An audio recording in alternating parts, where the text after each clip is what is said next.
This is the case of Newton versus Newton. I noticed that you all have been married for 10 years and that there's almost a 10-year age difference between you all. And you are here, Miss Newton, seeking the truth. Tell me why you're here. Well, Your Honor, I'm here because I want to find out if he's cheating on me. Okay. I see signs of the earring that I found in his car. Okay. He said, I will presume it wasn't your earring. No, Your Honor. Is that the earring? Yes, ma'am. What, now, it wasn't earrings or? Two. It's a set. Well, Miss Newton, if he found them, you wouldn't have seen them before, right? Yes. So it's very possible they found them and wanted to give them to you, right? Well, that's what he said. He found to give them to me. But you don't believe him. But I don't believe him. All of that has made you think something's going on here. Yes. Your woman's intuition is going ding, ding, ding, ding, ding, Yes. ding. All right, Mr. Newton, she said she got some things she's seeing. What's she seeing? Well, I never seen the earrings, never in life. This case kicks off with a classic suspicion, an earring found where it shouldn't be, inside Mr. Newton's car. Mrs. Newton's gut tells her something's not right. She says, ding, ding, ding.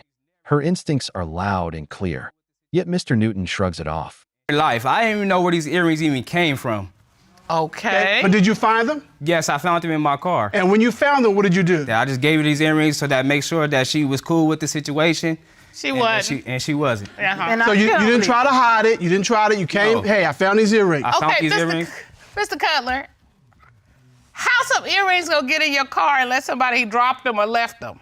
That's probably what happened. But what he's saying was... Who dropped the earrings? There it is. Who dropped them? Nobody. I don't know where these earrings came from. I never even seen these earrings a day in my life. Okay, so what woman was in your car? Right. If it No wasn't That her, part. what other woman was in your car? There's no other woman That that's part. ever been in my car. So I don't have any answers. Well, we're I gonna think find I'm some still, answers. but I think I'm still right, Mr. Cutler. You always think you're right. That's nothing new. So you have these warning signs. Yes.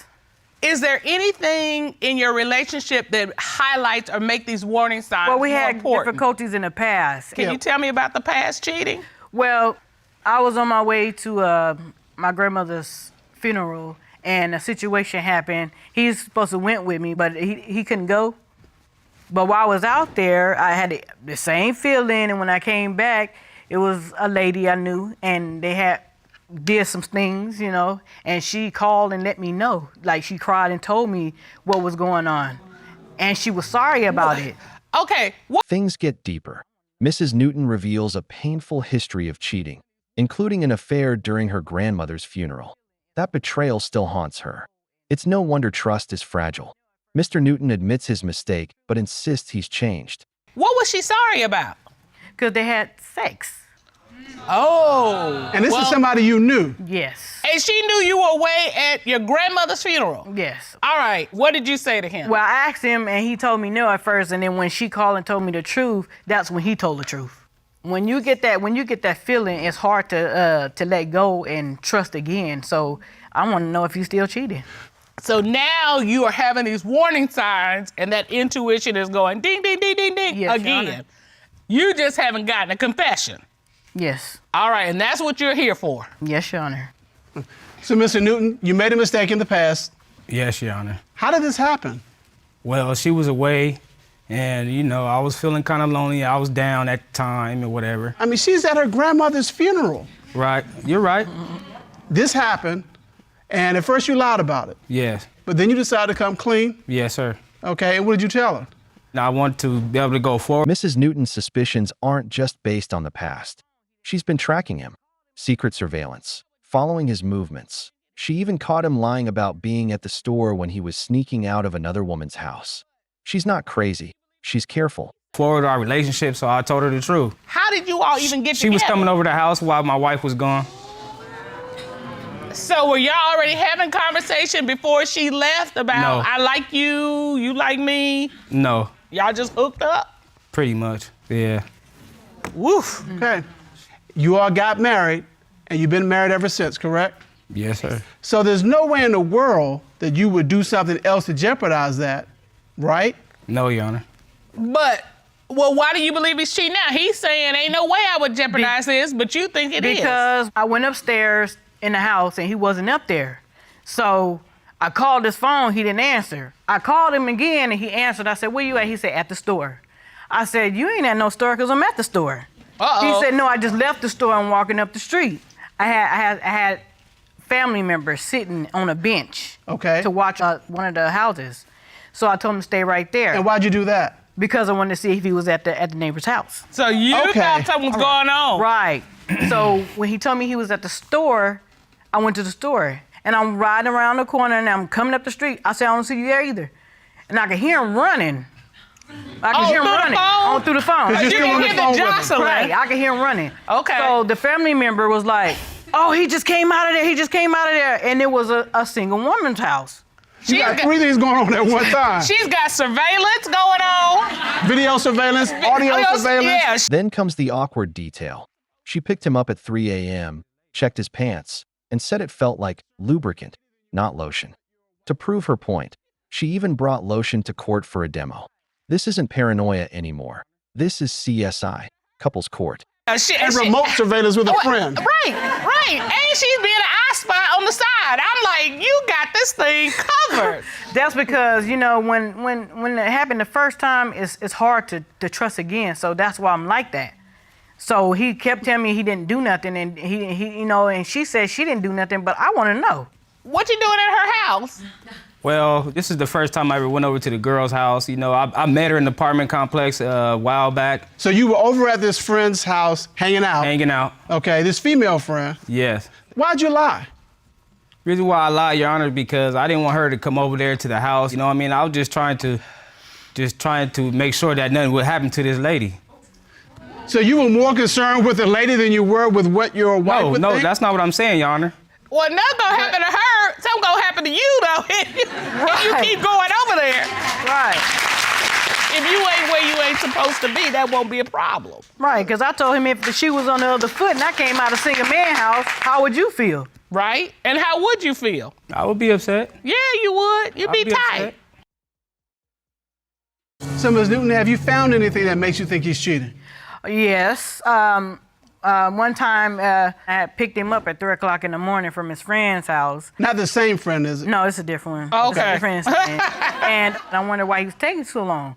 So he came outside and I put my hand in his pants and it was silky. So I'm like, why does your stuff feel like you had a condom on? Wait. You said it was lotion. Okay, we got demonstrations here. Sure Okay. do. What we got here? I have the lotion and I have the lubricant. Okay, so what was it that you thought you felt on his private? Oh, lubricant. Lubricant. I know what I feel. Okay, lubricant. And when you asked him about that, what did he say? He said it was lotion.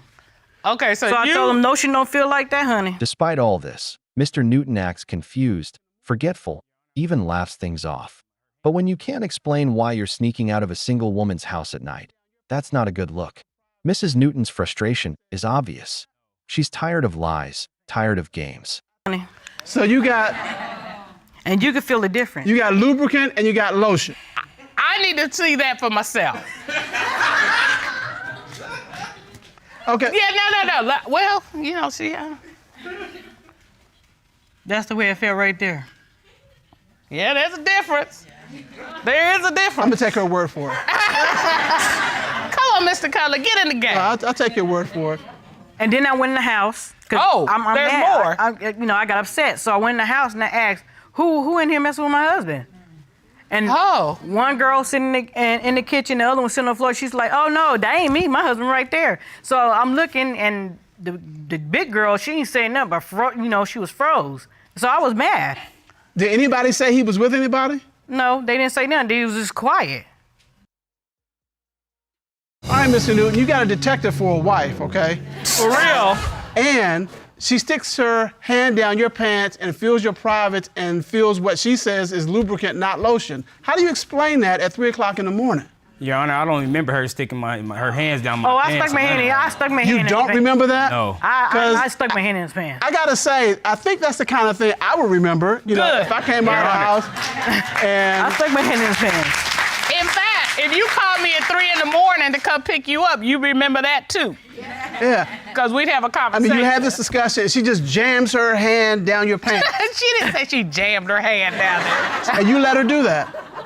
You don't have any recollection of that? No, I don't. Do you have a recollection of her asking you what took so long? No. Do you have a recollection of her going in the house? No.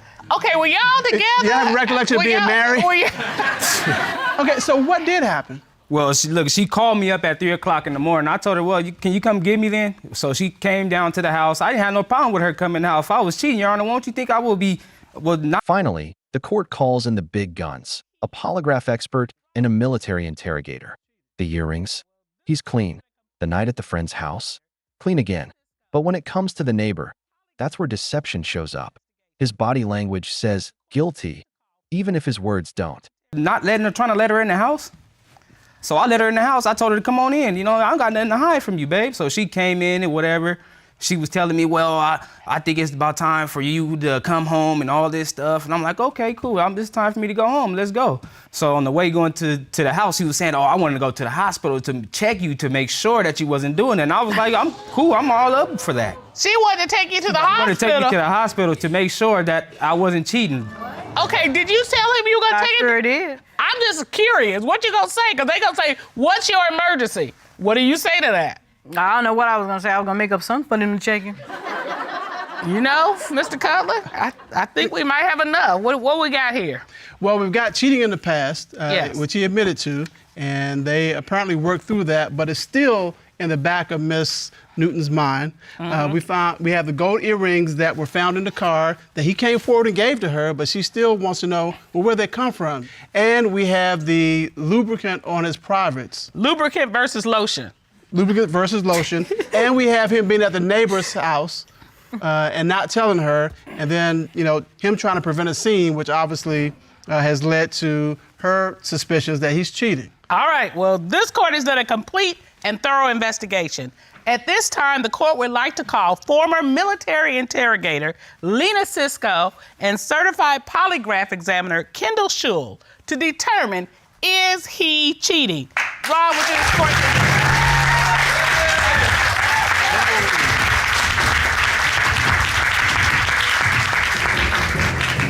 How are you both? Great, Your Honor. How are you? We're good. So we conducted both an interrogation and a polygraph examination on Mr. Newton. Is that correct? Correct. That's right. All right. So, Ms. Cisco, what did you do to determine about these gold earrings we've been hearing about? Polygraph results confirm he's lying about the neighbor and possibly others, too. Mrs. Newton looks heartbroken but unsurprised. She just wanted honesty. Mr. Newton might not have had physical affairs with everyone she suspects, but trust is already shattered. When I asked the accused about the gold earrings, he became very animated. So he was talking with his hands. He actually leaned up into my space and he gave me direct eye contact. And with conviction, he told me, I have no idea where these earrings came from. I saw no signs of deception, and I believe he was telling the truth. All right.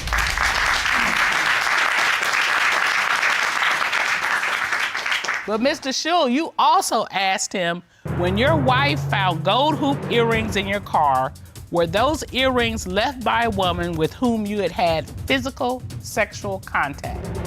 What was his response? He said no, Your Honor. What did the lie detector determine? The lie detector determined that he was being truthful, Your Honor. All right.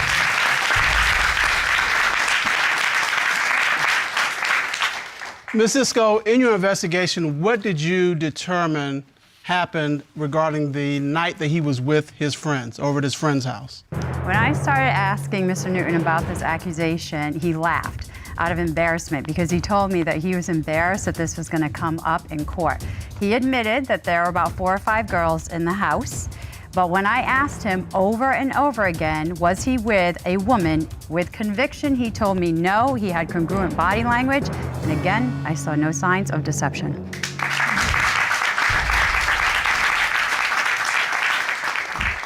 And Mr. Schul, you asked him a polygraph question regarding that same evening, correct? I did, Your Honor. Right. You asked him, the night your wife picked you up from your friend's house and confronted 2 women in the house, did you have sexual intercourse with either of those women on that night? What was his response to that question? He said no, Your Honor. What did the lie detector determine? The lie detector determined that he was being truthful. The next couple steps into court, a same-sex couple with similar issues of trust and betrayal. Their relationship is young but already full of secrets, accusations, and heartbreak. One admits to cheating out of loneliness. The other feels humiliated and unloved. I'm still not seeing a smile on Ms. Newton's face. I think she still needs to be convinced. Okay. What did you determine about Mr. Newton and this female neighbor that we've heard about? When I asked him specifically if he had had sex with the female neighbor, he immediately leaned back in his chair and he crossed his arms and his right leg began to shake and he pursed his lips. When I asked again what happened with that neighbor, he said nothing. But as he said nothing, he shrugged his shoulders. So that is a universal sign for uncertainty. And as he did that, as soon as he ended, he flashed contempt on his face. It's that half smile that looks like a smirk. Oftentimes, after a person lies, they will flash that. And so in that case, I saw numerous indicators of deception, and I do not believe he's telling the truth. So his mouth is saying one thing, his body's saying something completely different. Correct, Your Honor. And Mr. Shaw, you asked him about the neighbor. You asked, have you had sexual intercourse with the female neighbor whose house your wife caught you leaving? What was his response to that question? He said no. What did the lie detector determine? The lie detector determined that he was being deceptive, Your Honor. All right, Mr. Newton. That's crazy, man. It is crazy, but what happened with the neighbor? We never had sex. Sexual contact, kissing, hugging, petting, everything but? None of that. You were asked one other question. You were asked, since you've been married, have you had sexual intercourse with anyone other than your wife, Mrs. Newton? Mr. Shaw, what was his response? He said no, Your Honor. What did the lie detector determine? The lie detector determined that he was being deceptive. Ms. Newton, you came here for the truth. You've gotten at least those answers. Well, I'm not okay with the lying. I just want him to tell the truth, because I would tell him the truth without him asking me. You all have been together for a year and a half and have been married for 5 months, is that right? Yes, Your Honor. All right, Ms. Harris, why have you brought your wife 5 months to court today? Well, Your Honor, I think that my wife is just cheating with men, and I'm here to find out today the result, if she is or isn't, if my marriage is worth it to her, sir. What does that feel like to think that your wife of 5 months is cheating on you? Every day I struggle, I go crazy inside my head. It makes me sad, it tears me down. I'm just constantly rebuilding myself up. Every day, struggle. All right, so what do you hope to prove today? I hope that everything comes out correct and that we can find a way to... They speak openly about their struggles, family rejection, emotional pain, and sexual distance. One feels disrespected, the other feels abandoned. Their communication is full of anger and confusion, showing how quickly things spiral when trust is missing.